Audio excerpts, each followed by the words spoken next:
পলাশীর প্রান্তর থেকে 260 বছর পরে হলো নতুন করে এই দেশের মানুষ আবার জাগবে, আবার প্রতিবাদ করবে।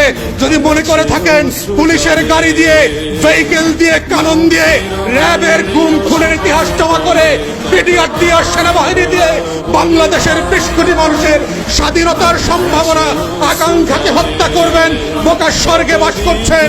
বাংলাদেশের মানুষকে চেনেন নাই।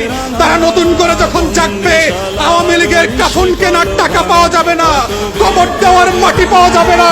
সেই দিন আসতেছে, সেই দিনের প্রস্তুতি নেন। ফেরাউনদের লাশ কোন নদী থেকে ডুবুরিকে দিয়ে উঠানো হয় নাই। এই ফেরাউনদের লাশও বাংলাদেশের মানুষ ডুবুরি দিয়ে উঠাবে না, কোন হুজুর জানাজা পড়বে না, কোন কবর এই লাশ নেবে না। সেই দিনের অপেক্ষায় বাংলাদেশের 20 কোটি মানুষ। আমরা বারবার বলছি, আইয়ুব খানের রাজতন্ত্র আমরা মানি নাই, ইয়াহিয়া খানের রাজতন্ত্র আমরা মানি নাই, শেখ পরিবারের রাজতন্ত্র মানি না, মানছি না এবং মানব না।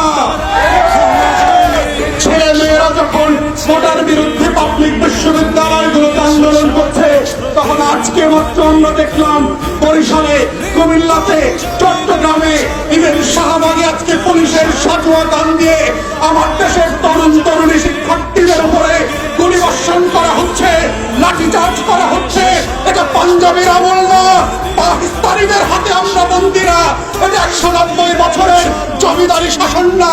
যদি কেউ মনে করে থাকে বাংলাদেশে এখনো জমিদারের শাসন চলছে, ব্রিটিশ বেনিয়ারা বাংলাদেশ দখল করে রেখেছে, আমরা প্রত্যাখ্যান করছি এবং বলে রাখছি, বাংলাদেশে গণতন্ত্রের যে লড়াই হয়েছে, সেই রক্ত দিয়ে মুক্তিযোদ্ধারা বাংলাদেশ স্বাধীন করেছে, সেই বাংলাদেশ আমরা ফেরত আনবো।